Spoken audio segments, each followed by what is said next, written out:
삶에서 고통은 없어질 수 없는가? 이 질문은 단순한 호기심이 아니라 인간 존재의 가장 깊은 곳에서 흘러나오는 탄식에 가깝습니다. 우리는 살아가며 수많은 순간을 통과합니다. 누군가를 사랑하고 잃고, 다시 기대하고, 또 실망하고, 기쁨을 맛보고, 곧 그 기쁨이 사라질까 두려워하며 마음은 끝없이 출렁입니다. 고통은 마치 파도처럼 밀려왔다 가는 것이 아니라 인간이라는 배를 끊임없이 흔드는 바다의 본질 같은 것입니다. 그래서 우리는 묻습니다. 이 흔들림은 멈출 수 없는가? 평온한 바다는 존재하지 않는가? 그러나 철학은 우리에게 이렇게 말합니다. 고통은 제거해야 할 잡음이 아니라 삶이 흐르고 있다는 증거라고. 루소는 인간이 문명을 만들기 전에도 이미 고통을 겪었다고 말했습니다. 자연 속에서 사는 인간도 외로웠고, 공포를 느꼈고, 결핍을 경험했습니다. 즉, 문명, 사회, 관계가 고통을 만든 것이 아니라 인간이라는 존재 그 자체가 고통을 담고 태어났다는 것입니다. 우리는 태어나면서부터 분리의 경험을 합니다. 자궁에서 나오는 첫 순간 따뜻함에서 떨어져 나와 차가운 공기 속으로 던져지고 울음을 터뜨립니다. 이 첫 울음은 단순한 생리적 현상이 아니라 철학적으로 보면 첫 고통의 선언입니다. 인간의 삶은 분리와 결핍이라는 경험에서 시작됩니다. 그래서 고통은 나중에 생기는 것이 아니라 태어나는 순간부터 우리를 따라오는 그림자와 같습니다.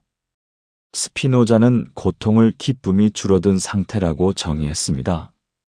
이는 고통이 기쁨의 반대가 아니라 기쁨의 변화일 뿐이라는 의미입니다. 즉, 고통과 기쁨은 서로 다른 감정이 아니라 같은 감정의 연속선 위에 있는 변화입니다.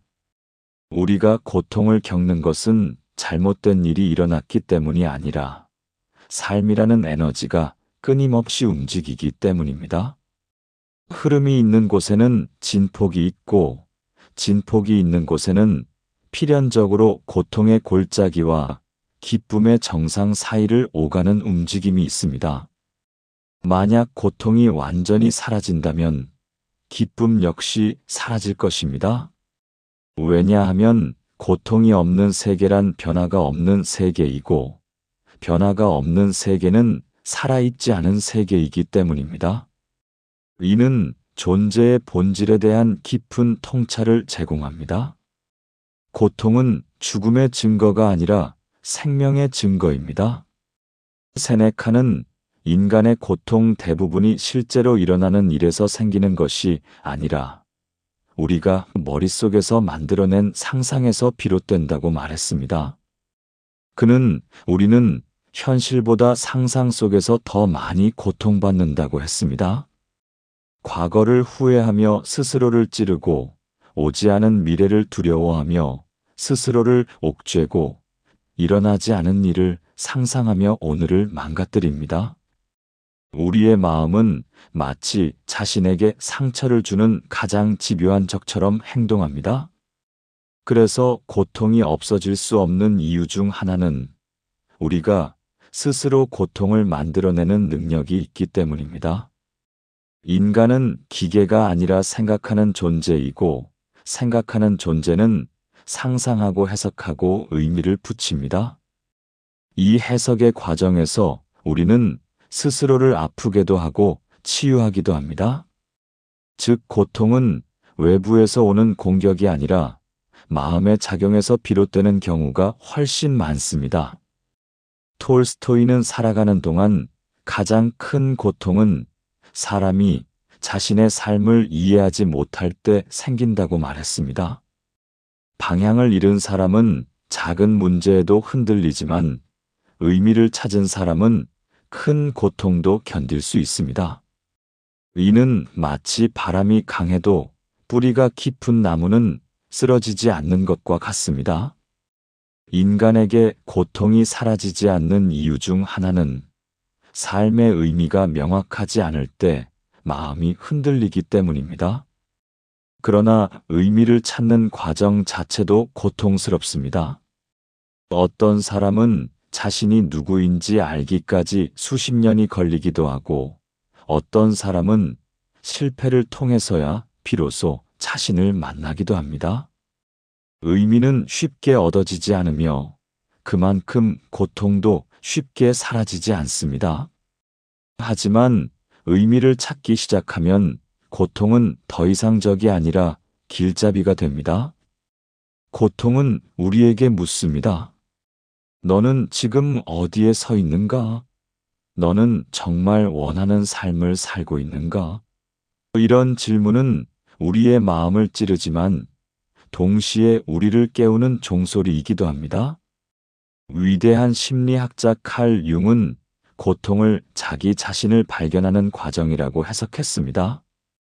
그는 말했습니다. 고통은 불을 지르는 성냥이다. 그 성냥이 없으면 우리는 아무것도 보지 못한다. 인간은 평온할 때보다 고통을 겪을 때 훨씬 더 깊이 자신을 바라보게 됩니다. 아프지 않으면 우리는 변하지 않습니다. 상처가 없다면 우리는 무엇이 나에게 필요하고 무엇이 나를 괴롭히며 무엇이 나를 구할 수 있는지 깨닫지 못합니다. 즉, 고통은 성찰의 문을 여는 열쇠입니다. 고통을 통해 인간은 자신을 재발견하고 성장하고 더 온전한 존재가 됩니다. 고통이 없다면 성장은 멈춥니다. 사랑을 예로 들어봅시다. 우리는 누군가를 사랑하면서 행복을 느끼지만 동시에 불안을 느끼고 상처를 두려워하고 헤어질까 겁이 납니다. 사랑은 고통과 분리될 수 없기 때문입니다. 사랑의 깊이가 깊어질수록 상실의 두려움도 커집니다. 그러므로 사랑이 있는 삶에서 고통이 사라질 수는 없습니다. 사랑을 선택하는 순간 고통을 함께 선택하는 것이며 그 고통은 사랑의 그림자이자 증거입니다. 만약 고통을 완전히 없애고 싶다면 사랑도 포기해야 합니다. 감정이 있는 삶을 살고 싶다면 고통 역시 받아들여야 합니다. 이것은 인간이 감정을 가진 존재라는 사실에서 비롯되는 필연입니다. 또한 고통은 우리를 연결시키는 힘입니다. 타인의 고통을 볼 때 마음이 아픈 이유는 우리가 그 고통을 이해할 수 있기 때문입니다. 우리가 모두 고통을 경험하는 존재이기 때문에 서로에게 연민을 느끼고 돕고 싶어집니다. 만약 고통이 없다면 인간은 서로에게 무관심한 존재가 될 것입니다. 연대, 공감, 위로라는 인간다움의 가장 아름다운 형태는 모두 고통에서 나오기 때문입니다. 우리가 누군가에게 손을 내밀 수 있는 것은 우리가 고통을 겪어봤기 때문입니다. 그러므로 고통은 인간을 따뜻하게 만들고 관계를 깊게 만들며 세상을 더 부드럽게 만듭니다. 결국 삶에서 고통이 없어질 수 없는 이유는 고통이 인간의 약함이 아니라 인간다움의 핵심이기 때문입니다. 고통을 통해 우리는 자신을 알게 되고 타인을 이해하게 되고 삶을 더 진지하게 바라보게 됩니다. 고통은 우리를 무너뜨리는 것이 아니라 인간을 완성시키는 여정의 일부입니다. 그렇다면 우리는 어떻게 해야 할까요? 고통을 피하려고 할 것이 아니라 고통을 읽어야 합니다. 고통이 나에게 어떤 메시지를 주고 있는지, 무엇을 바꾸라고 말하고 있는지, 어떤 길로 나를 보내려 하는지 귀 기울여야 합니다. 고통은 우연히 일어나는 사건이 아니라 삶이 나에게 건네는 신호입니다. 고통을 이해하면 고통은 더 이상 두려운 적이 아닙니다. 결국 삶에서 고통은 없어지지 않지만 고통이 두려움도 아닙니다. 중요한 것은 고통을 느끼는 그 순간에도 마음 깊은 곳에서 삶이 나를 밀고 있다는 사실입니다. 고통은 나를 깨우고 움직이고 성장시키고 더 깊은 곳으로 데려가는 안내자입니다. 우리는 고통을 없애는 존재가 아니라 고통을 통과하며 자신을 완성해가는 존재입니다. 고통 없는 삶이 정답이 아니라 고통을 이해하고 받아들이며 걸어가는 삶이 더 넓고 단단한 길입니다. 그래서 철학은 말합니다. 고통은 사라지지 않지만 고통에 대한 우리의 시선은 언제든 바뀔 수 있다. 그리고 시선이 바뀌는 순간 고통은 우리를 찌르는 가시가 아니라 우리를 안내하는 등불이 됩니다. 삶에서 고통은 없어질 수 없는가?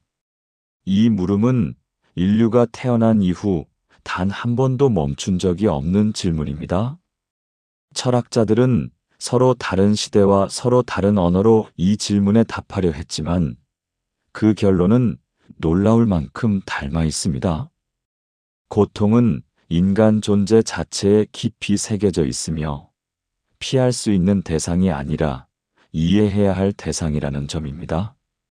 우리는 살아가는 동안 기쁨을 원하고 행복을 추구하지만 기쁨은 잠시 스쳐가는 바람 같고 고통은 늘 삶의 그림자처럼 따라붙습니다. 어쩌면 고통이 없어지기를 바란다는 생각 자체가 이미 인간을 더 괴롭게 만드는 것인지도 모릅니다. 쇼펜하우어는 인간의 본질을 의지라고 정의했습니다. 그는 말했습니다. 사는 것은 욕망하고 욕망하는 것은 곧 결핍을 느낀다는 뜻이다. 우리가 무엇인가를 바라기 시작하는 순간 이미 괴로움이 시작된다는 말입니다.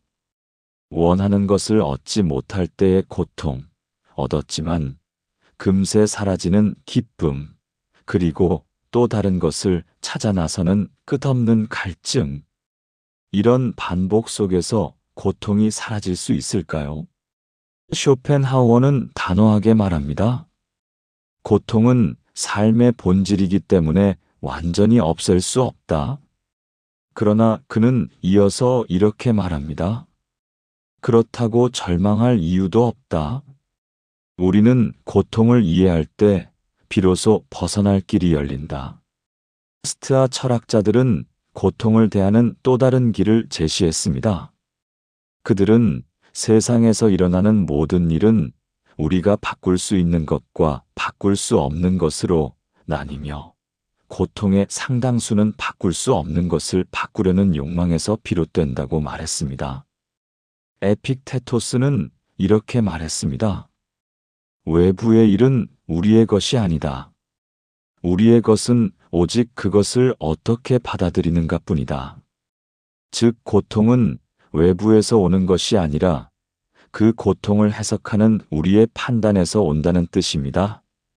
만약 우리가 판단을 바꾼다면 고통의 무게도 달라집니다.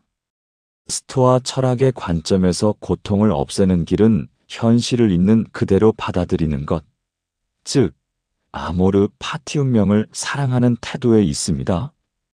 하지만 여기서 중요한 것은 체념이 아닙니다. 피할 수 없는 고통이라면 끌려다니는 것이 아니라 그 고통과 함께 걷는 법을 익히는 것, 그 과정 속에서 스스로의 내면을 단단하게 만드는 것입니다. 불교 철학은 고통에 대해 더욱 섬세한 분석을 제시합니다. 불교에서는 모든 존재가 고통을 겪는 이유를 4가지 진리로 설명합니다. 이른바 사성제입니다. 첫째, 이 세상은 고통으로 가득하다는 사실. 둘째, 고통은 원인이 있다는 사실. 셋째, 고통은 소멸될 수 있다는 사실. 넷째, 고통을 소멸시키는 길이 존재한다는 사실입니다.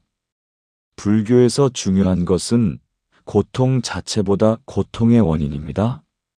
그 원인은 바로 집착, 집착을 가능하게 하는 욕망, 욕망을 부추기는 무지입니다. 우리가 어떤 것을 얻고자 하는 마음이 지나치게 강할 때, 그것이 사라졌을 때의 괴로움은 배가 됩니다. 또한 이것만 있다면 행복할 것이라는 생각 자체가 이미 고통을 만드는 시작점입니다. 불교의 해법은 모든 것을 버리라는 의미가 아닙니다. 욕망을 없애는 것이 아니라 욕망의 작용을 이해하고 마음이 어떤 패턴으로 괴로움을 만들어내는지를 관찰하는 데 있습니다. 고통을 바라보면 고통은 더 이상 우리의 주인이 되지 않습니다. 스스로 고통이라고 부르는 감정이 사라지는 것이 아니라 그 감정이 우리를 끌고 다니지 못하게 되는 것입니다. 니체는 이 문제를 더욱 과감하게 파고들었습니다. 그는 말했습니다. 고통을 피하려는 인간은 이미 삶을 거부하고 있다. 니체에게 고통은 피해야 할 대상이 아니라 인간을 성장시키는 원동력입니다. 그는 삶을 나무에 비유했고, 고통은 나무를 더 깊이 뿌리내리게 하는 비와 폭풍이라고 말했습니다. 만약 고통이 없다면 인간은 더 단단해지지 못하고, 더 넓어지지 못하며, 더 높은 곳으로 자라나지 못합니다. 니체가 말한 운명의 사랑하는 태도는 고통을 받아들이는 수준을 넘어 고통을 자기 삶의 의지로 끌어안는 거대한 긍정입니다. 우리는 종종 고통을 부정적으로만 보고 피하려고 합니다. 하지만 니체는 묻습니다. 고통을 피한다면 당신은 어떻게 강해질 것인가? 삶을 살아가는 데 필요한 강함은 고통을 경험할 때만 단련됩니다. 고통을 피하면 성장도 피하고, 성장을 피하면 결국 삶 자체가 얕아집니다. 현대 심리학도 이와 비슷한 결론에 다다릅니다. 고통을 제거하려고만 하면 오히려 고통이 더 커진다는 사실입니다. 이를 아이러니 효과라고 부릅니다. 예를 들어 걱정하지 말아야지라고 생각하는 순간 더 걱정이 커지는 것처럼 감정을 억누르려고 하면 그 감정은 더 강하게 우리를 지배합니다. 고통을 없애려는 마음은 고통을 더 선명하게 만들고, 고통을 지우려는 마음은 고통을 더 깊게 합니다. 그렇다면 우리는 어떻게 해야 할까요? 고통을 피할 수 없다면 그 고통 속에서 무너지는 대신 고통과 함께 걸어가는 법을 배워야 합니다. 이는 결코 가혹한 요구가 아닙니다. 오히려 고통을 두려워하지 않는 순간 인간은 진짜 자유로워지기 시작합니다. 삶에서 고통이 없어질 수는 없습니다. 하지만 고통이 나를 압도하게 만들 필요도 없습니다. 고통은 사라지는 대상이 아니라 이해해야 할 대상이며, 부정할 것이 아니라 직면해야 할 것이며, 끌려갈 것이 아니라 바라보아야 할 것입니다. 고통을 이해하면 고통은 더 이상 적이 아닙니다. 고통을 피하지 않을 때 고통은 우리를 해치지 못합니다. 그리고 그때 우리는 비로소 새로운 질문을 할 수 있습니다. 고통은 왜 나에게 찾아왔는가? 그리고 이 고통은 나를 어디로 데려가려 하는가? 이 질문에 답하는 과정 속에서 인간은 성장하고 성숙하고 더 넓어지는 존재로 변합니다. 고통은 없어지지 않습니다. 하지만 고통을 대하는 우리의 태도는 언제든 바뀔 수 있습니다. 그리고 그 변화 속에서 우리는 삶을 견디는 사람이 아니라 삶을 이해하는 사람이 됩니다. 고통이 사라지는 삶이 아니라 고통을 초월하는 마음. 그것이 철학이 우리에게 전하는 가장 깊은 지혜입니다. 고통은 단지 외부에서 오는 사건이 아니라 존재 그 자체와 얽혀 있다는 사실을, 그래서 철학자들은 고통을 없앨 수 있는가가 아니라 고통이 왜 존재하는가, 어떤 의미를 갖는가를 탐구해 왔습니다. 아리스토텔레스는 고통을 부족함의 징후라고 보았습니다. 인간은 스스로를 완전하게 만들기 위해 행위하고 선택하지만 그 과정에서 반드시 결핍과 마주치게 됩니다. 결핍은 고통을 만들고 그 고통은 다시 인간을 행동하게 합니다. 결국 인간은 결핍에서 시작해 결핍을 채우려 하며 고통을 겪고 그 고통이 다시 성장의 동력이 되는 순환 구조를 지닙니다. 즉, 고통이 없다면 인간은 아무것도 바라지 않고 아무것도 선택하지 않는 정지된 존재가 될 것입니다. 고통은 삶의 역동성을 만들어내는 기본적인 에너지입니다. 플라톤은 고통을 영혼의 조율이라고 설명했습니다. 그는 인간의 영혼을 세 부분으로 나누었는데 이성기계욕망이 조화를 이루지 않을 때 우리는 괴로움을 느낀다고 말했습니다. 이성보다 욕망이 커지면 혼란이 오고 기계보다 두려움이 커지면 마음이 흔들립니다. 결국 고통은 영혼의 음이탈이며 이를 통해 인간은 자신 안의 불협화를 발견하고 다시 조율하려 노력한다는 것입니다. 고통이 없으면 우리는 무엇이 어긋났는지 알아차릴 기회를 잃습니다. 즉, 고통은 영혼을 바로잡기 위한 신호입니다. 데카르트는 고통을 경계의 감각으로 정의했습니다. 그는 신체가 아플 때 우리는 생명을 보호하기 위해 움직이듯 마음이 아플 때도 우리는 어떤 위험으로부터 스스로를 지키기 위해 고통을 느낀다고 보았습니다. 고통은 잘못된 방향으로 가고 있다는 신호이며 방향을 수정하라는 생존 본능의 메시지입니다. 고통이 없다면 우리는 망가지는지도 모른 채 끝없이 전진해 결국 스스로를 상하게 만들 것입니다. 이처럼 고통은 단지 부정적인 감각이 아니라 생존을 위한 중요한 감각입니다. 현대 존재론 철학자들은 고통을 인간 존재의 깊이로 설명했습니다. 하이데거는 인간이 고통을 느끼는 이유는 우리가 단순히 살아있는 생물이 아니라 삶을 인식하고 의미를 고민하는 존재이기 때문이라고 보았습니다.